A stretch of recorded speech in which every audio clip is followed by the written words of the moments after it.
ಹಿಂದೂಸ್ತಾನಿ ಶಾಸ್ತ್ರೀಯ ಸಂಗೀತ ಗಾಯಕರು. ವಚನ ಸಂಗೀತದಲ್ಲಿ ವಿಶೇಷವಾಗಿ ಆಕಾಶವಾಣಿಯ ಎ ಗ್ರೇಡ್ ಕಲಾವಿದರು. ಆಕಾಶವಾಣಿ ಸಂಗೀತ ಸಮ್ಮೇಳನದಲ್ಲಿ ಹಾಡಿದಂಥ ಭಾರತದ ಪ್ರಥಮ ಗಾಯಕಿ ಶ್ರೀಮತಿ ಒಡವಾಟಿ ಶಾರದಾ ಭರತ್ ಅವರು. ಖ್ಯಾತ ಕ್ಲಾರಿನೆಟ್ ವಾದಕರಾದಂಥ ಡಾಕ್ಟರ್ ಪಂಡಿತ್ ನರಸಿಂಹಲು ಒಡವಾಟಿಯವರ ಮಗಳು. ಇವರು ಅನೇಕ ವಿಶೇಷವಾಗಿ ಸಂಗೀತ ಸಮ್ಮೇಳನದಲ್ಲಿ ಹಾಡಿದಂಥವರು. ಈಗ ವಚನ ಸಂಗೀತವನ್ನು ಪ್ರಸ್ತುತಪಡಿಸ್ತಾ ಇದ್ದಾರೆ. ಇವರ ಜೊತೆಗೆ ತಬಲದಲ್ಲಿ ಸಾಥಿಯನ್ನು ನೀಡ್ತಾ ಇದ್ದಾರೆ ಶ್ರೀ ಸುದರ್ಶನ್ ಅವರು. ಹಾಗೆ ಹಾರ್ಮೋನಿಯಂನಲ್ಲಿ ಸಾಥಿಯನ್ನು ನೀಡ್ತಾ ಇದ್ದಾರೆ ಶ್ರೀ ಪ್ರಭು ಅವರು. ಇವರ ಜೊತೆಯಲ್ಲಿ ಸಹಗಾಯನದಲ್ಲಿ ಸಹಕಾರ ಮಾಡ್ತಿರೋದವರು ಕುಮಾರಿ ಒಡವಾಟಿ ತೇಜಶ್ರೀ ಭರತ್ ಅವರು. ಈಗ ಮೊದಲನೆಯದಾಗಿ ನಾವು ಕೇಳೋಣ ಬಸವೇಶ್ವರರ ವಚನ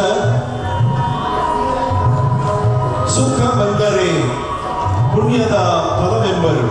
ಸಾಮಾನ್ಯವಾಗಿ ನಾವೆಲ್ಲರೂ ಕೂಡ ಬಸವಣ್ಣನವ್ರನ್ನ ಈ ವಚನವನ್ನು ಕೇಳೋಣ. ಸುಖ ಬಂದಾಗಷ್ಟೇ ನಾವು ಇದನ್ನ ಮಾಡಿದಂಥ ಪುಣ್ಯ ಅನ್ನುವಂಥ ಈ ಒಂದು ವಚನ ಇದರ ಅರ್ಥದಲ್ಲಿರುವಂಥದ್ದು.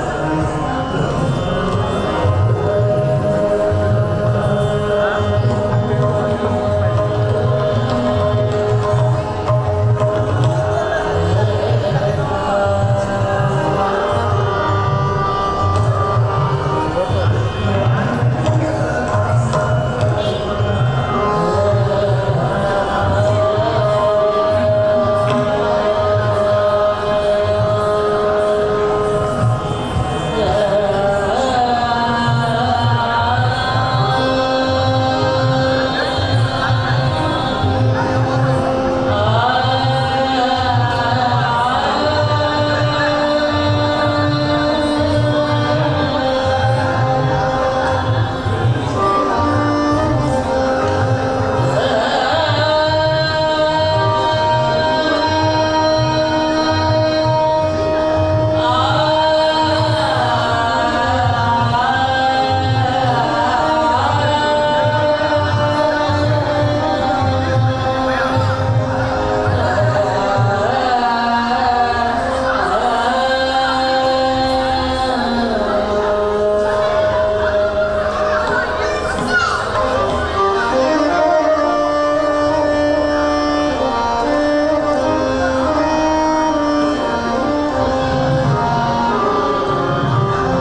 ಈ ಒಂದು ವಚನ ಕೇಳಿದ್ರೆ ಈಗ ಕೆಟ್ಟ ಅಕ್ಕ ಮಹಾದೇವಿಯವರ ವಚನ ಮರವಿದ್ದು ನೆಳಲಿಲ್ಲದನ್ನಕ್ಕ ಅನ್ನುವಂಥ ಈ ಒಂದು ವಚನವನ್ನ ಕೇಳೋಣ. ಅಕ್ಕ ಮಹಾದೇವಿಯವರ ವಚನ. ಶ್ರೀಮತಿ ಮುಳಬಾಟಿ ಶಾರದಾ ಭರತ್ ಅವರು ವಿಶೇಷವಾಗಿ ವಚನ ಗಾಯನದಲ್ಲಿ ಖ್ಯಾತರಾಗಿರುವಂಥವರು. ಆಕಾಶವಾಣಿ ಎ ಗ್ರೇಡ್ ಕಲಾವಿದರು, ಅದರಲ್ಲೂ ಕರ್ನಾಟಕ ಸಂಗೀತ ನೃತ್ಯ ಅಕಾಡೆಮಿಯ ಸದಸ್ಯರಾಗಿದ್ದಂಥವರು ಸಹ.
ತಾವೀಗ ಕೇಳಿದಂತಹ ಈ ಒಂದು ಅಕ್ಕಮಹಾದೇವಿಯವರ ವಚನ, ಮರ ಇದೆ ನೆರಳಿಲ್ಲ ಅಂದ್ರೆ ಏನು ಪ್ರಯೋಜನ, ರೂಪ ಇದೆ ಗುಣ ಇಲ್ಲ ಅಂದ್ರೆ ಅಂತವರಿಗೆ ಅದರಿಂದ ಏನು ಪ್ರಯೋಜನ ಅನ್ನುವಂಥದ್ದು. ಹಾಗೆ ಇಂತಹ ವಚನಕ್ಕೆ ಈಗ ಹಾಡಿದಂತಹ ಅಕ್ಕಮಹಾದೇವಿಯರ ವಚನಕ್ಕೆ ರಾಗ ಸಂಯೋಜನೆ ಮಾಡಿರುವಂತವರು ಶ್ರೀಮತಿ ಒಡವಾಟಿ ಶಾರದಾ ಭರತ್ ಅವರು.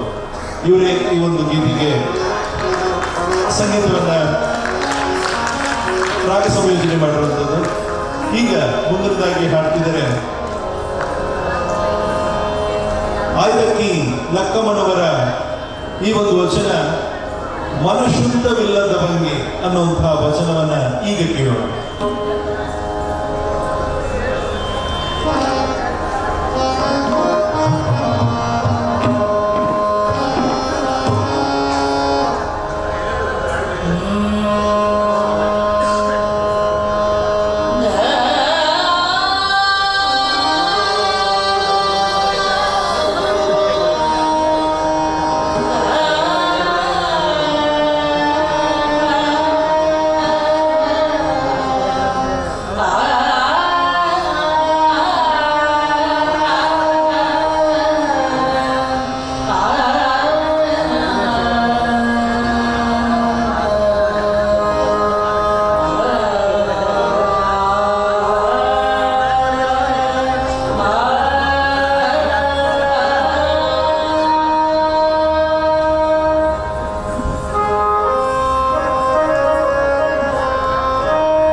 ಇಲ್ಲಿ ಮನಸ್ಸು ನಿಜವಾದ ಶ್ರೀಮಂತಿಕೆ ಅನ್ನುವಂಥದ್ದು ಹೃದಯವಂತಿಕೆಯಲ್ಲಿ ಅದಿಲ್ಲ ಅಂತಂದ್ರೆ ಒಬ್ಬ ಮನುಷ್ಯನಿಗೆ ಕೇವಲ ಅಷ್ಟೇ ಮುಖ್ಯ ಆಗಿರುತ್ತೆ ಅನ್ನೋಂಥ ಅರ್ಥಕ್ಕೆ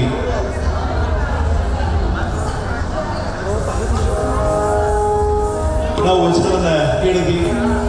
ಇದುವರೆಗೂ ವಚನ ಸಂಗೀತವನ್ನು ನಡೆಸಿಕೊಂಡಂತವರು ಶ್ರೀಮತಿ ಒಡವಾಟಿ ಶಾರದಾ ಭರತ್ ಅವರು. ನಮ್ಮೆಲ್ಲರ ಚಪ್ಪಳಂದಿ ಅವರಿಗೆ ಧನ್ಯವಾದಗಳನ್ನು ತಿಳಿಸೋಣ. ಹಾಗೆಯೇ ತಬಲದಲ್ಲಿ ಸಾಥಿ ನೀಡಿದಂಥವರು ಶ್ರೀ ಸುದರ್ಶನ್ ಅವರು, ಹಾಗೆಯೇ ಹಾರ್ಮೋನಿಯಂನಲ್ಲಿ ಸಾಥಿಯನ್ನು ನೀಡಿದಂಥವರು ಶ್ರೀ ಪ್ರಭು ಅವರು. ಇವರ ಜೊತೆಗೆ ಸಹಕಾಯನದಲ್ಲಿ ಸಹಕರಿಸಿದಂಥವರು ಒಡವಾಟಿ ಶಾರದಾ ಭರತ್ ಅವರ ಪುತ್ರಿ ಕುಮಾರಿ ಒಡವಾಟಿ ತೇಜಶ್ರೀ ಭರತ್ ಅವರು. ಸಾಹಿತ್ಯದ ಮೂಲಕ ನಮಗೆ ಉಣಬಡಿಸಿದ ಒಡವಾಟಿ ಶಾರದಾ ಭರತ್ ಸರ್ ಅವರಿಗೆ ತುಂಬು ಹೃದಯದ ಅಭಿನಂದನೆಗಳು. ನಮ್ಮ ಜೀವನದ ನಿಜವಾಗ್ಲೂ ಸಂಗತಿಗಳನ್ನು ನಾವು ವಚನ ಸಾಹಿತ್ಯ ಅನ್ನುವಂಥ ಶ್ರೀಮಂತಿಕೆಯನ್ನು ಅರ್ಥೈಸಿಕೊಂಡಾಗ ನಿಜವಾಗ್ಲೂ ತಿಳಿಯುತ್ತೆ. ಸೊ ಪ್ರತಿಯೊಂದು ವಚನವೂ ಕೂಡ ಅದ್ಭುತವ ಅಮೋಘವಾಗಿತ್ತು. ಧನ್ಯವಾದಗಳು ಸರ್, ಧನ್ಯವಾದಗಳು. ಶ್ರೀಮತಿ ಒಡವಾಟಿ ಶಾರದಾ ಭರತ್ ಅವರಿಗೆ ವೇದಿಕೆಯ ಪರವಾಗಿ ಕನ್ನಡ ಸಾಹಿತ್ಯ ಸಮ್ಮೇಳನ ಮಂಡ್ಯ ಇವರ ಒಂದು ವತಿಯಿಂದ ಒಂದು ಕಿರು ಕಾಣಿಕೆ. ಅವರ ತಂಡದ ಎಲ್ಲ ಸದಸ್ಯರು ಈ ಒಂದು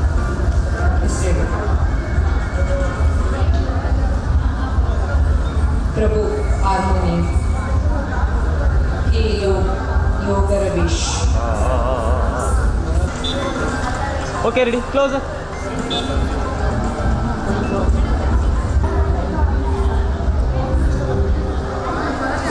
ಹಾಗೆ ರೀ.